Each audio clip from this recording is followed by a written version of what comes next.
আল্লাহ তাআলা সারা বিশ্ববাসীকে এটা অবগত করাতে চাইলেন, দেখাতে চাইলেন, দেখো যে নবীকে আমি সর্বপ্রথম বানিয়েছি, যার ওসিলায় আমি পুরো কায়নাতকে বানালাম, যে নবীর ওসিলায় আমি সৃষ্টিকে বানালাম, সেই নবী সমস্ত নবীর নবী।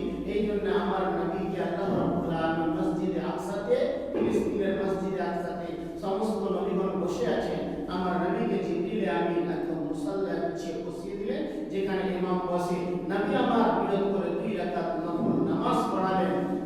আর সেখান থেকে আবার আমার নবীজি চললেন কোথায়?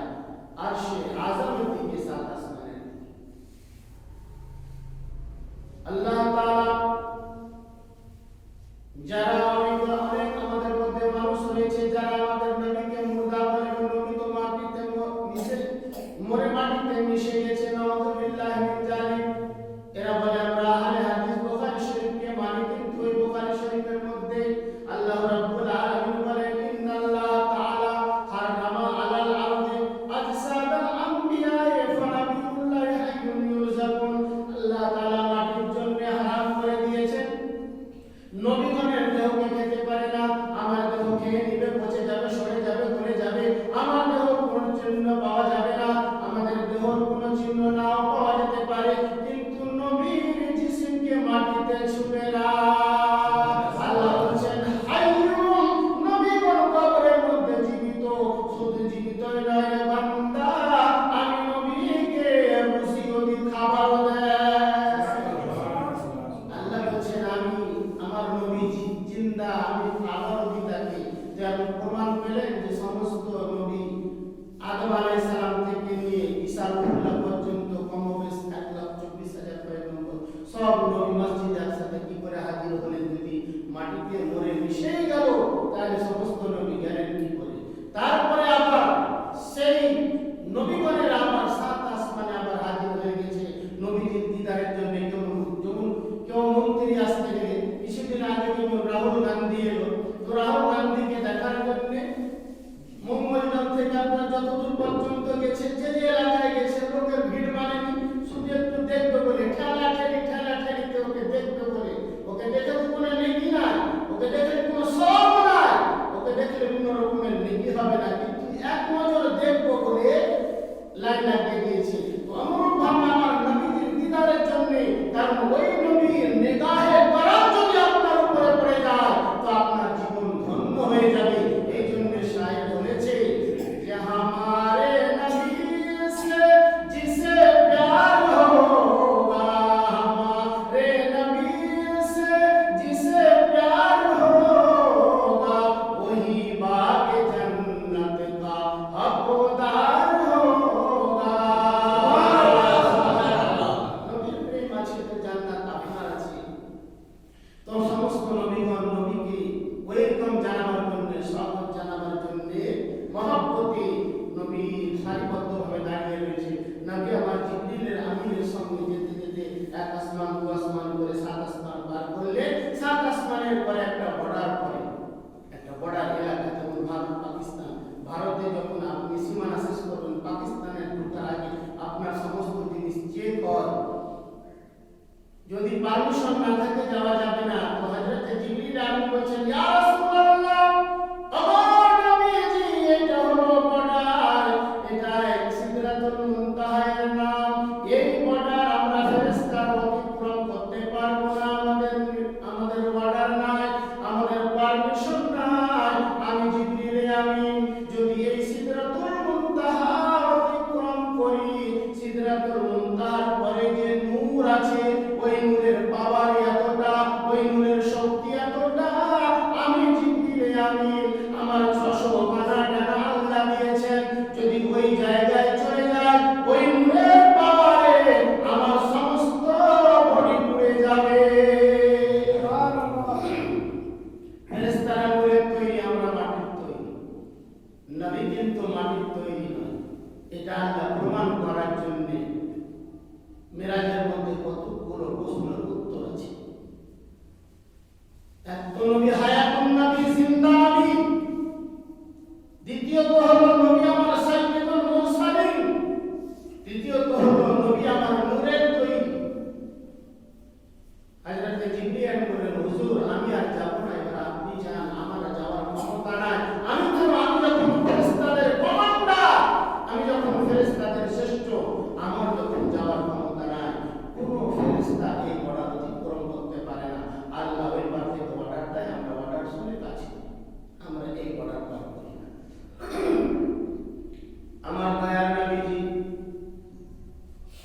ওই জায়গা থেকে জিবরিল আমিন গেলেন রাব্বাকে সওয়ার হলেন আমার নবীজি, ওই রকম পার করে আমার নবীজি গেলেন আরশে আযম।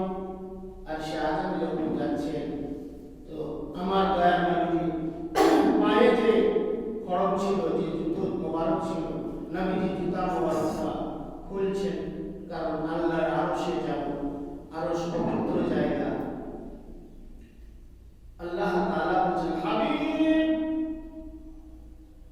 এই আরশে আসার জন্য আপনাকে জুতা খুলতে হবে না, আপনি জুতা পরে চলে আসেন।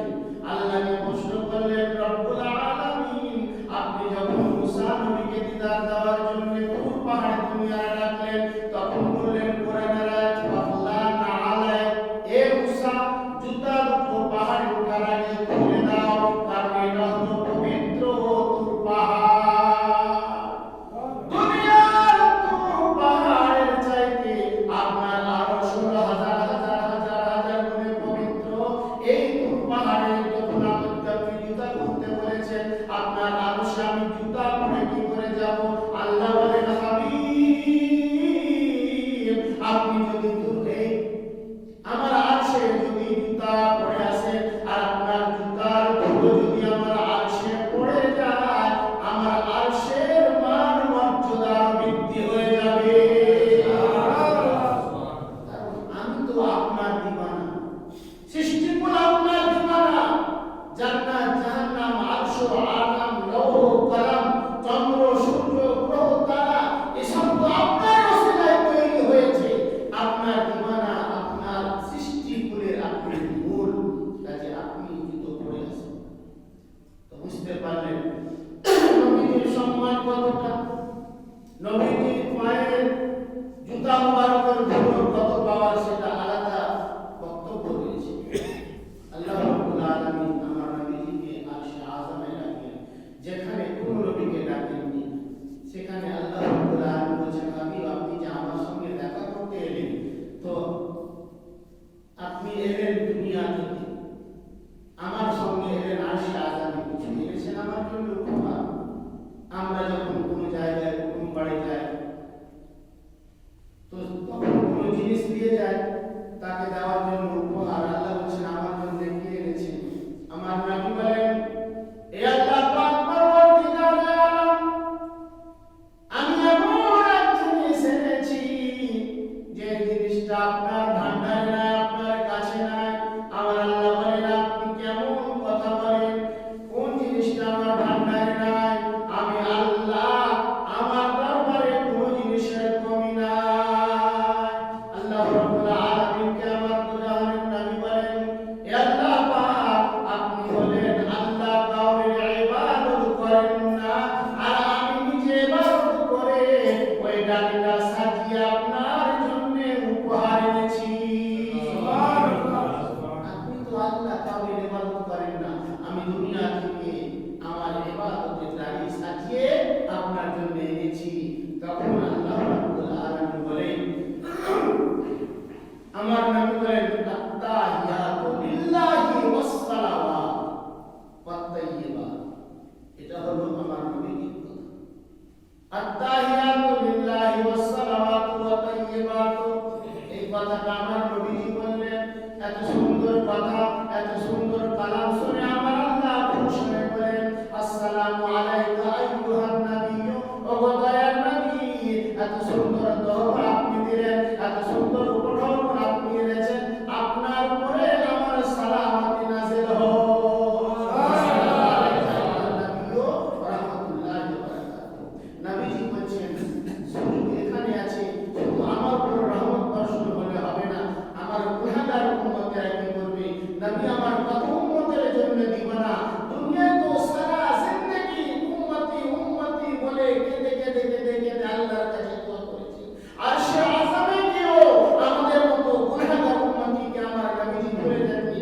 আল্লাহকে বলছেন, আসসালামু আলাইকা আইয়ুহান নবী ওয়া রাহমাতুল্লাহি ওয়া বারাকাতুহু, আসসালামু আলাইনা ওয়া আলা ইবাদিল্লাহিস সালিহিন। আল্লাহ শুধু আমার জন্য না, আমার উম্মতের যারা সালেহ বান্দা হবে তাদের কেউ যেন আমার আপনার সালামতি তাদের উপরে হয়। তাহলে দয়ার নবীজি, যেটা আমরা আত্মহাত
তাহলে নামাজ নবীর মহব্বত না হলে নামাজ হবে না, নবীর মহব্বত না হলে কোনো ইবাদত কবুল হবে না।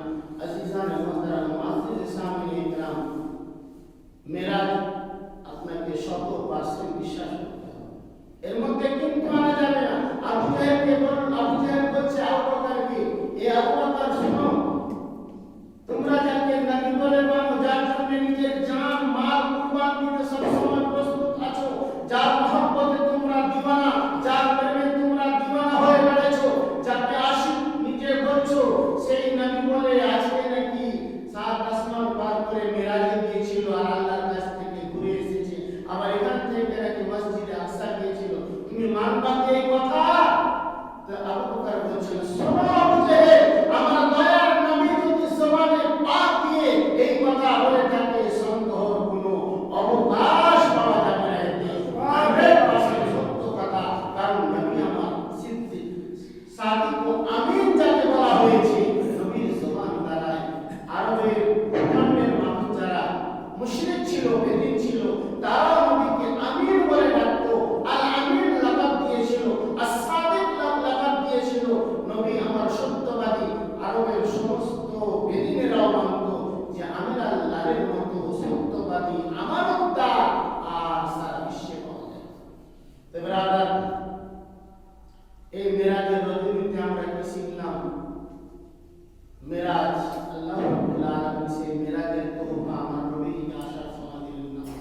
নবী আমার বললেন, ইয়া আল্লাহ, আপনি তো আমাকে মেরাজে ডাকলেন, আপনার সঙ্গে দিদার হলো, তো আমার গুনাহগার উম্মতি তো আফসোস করবে। আল্লাহ বললেন, গুনাহগার উম্মতির জন্য আমি নামাজ দিলাম, as-সালাতু মিরাজুল মুমিনিন।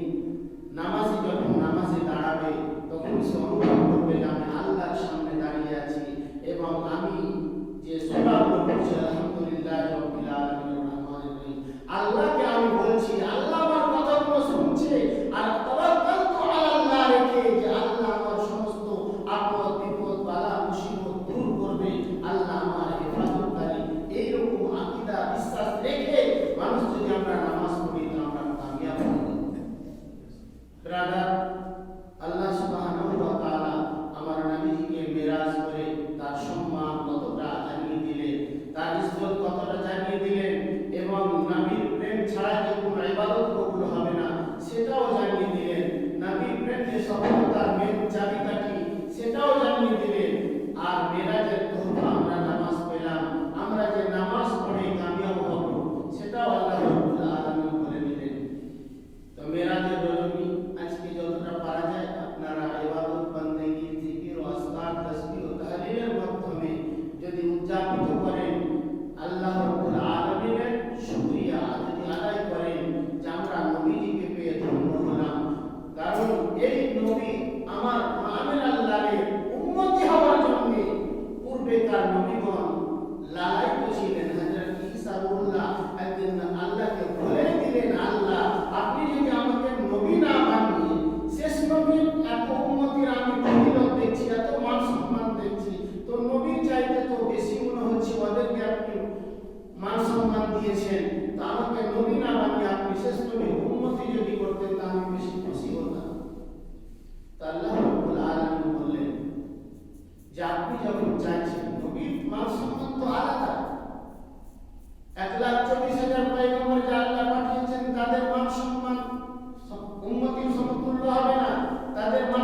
আজান দেওয়ার আগে নবীর প্রতি সালাম, আজানের শেষে নবীর প্রতি দুরূদ, মিলাদে নবীর প্রতি দুরূদ, মিলাদের শেষে নবীর প্রতি কিয়াম, এরা পেল কোথায় বলে? এগুলো পাওয়া যায় না। এগুলো মহা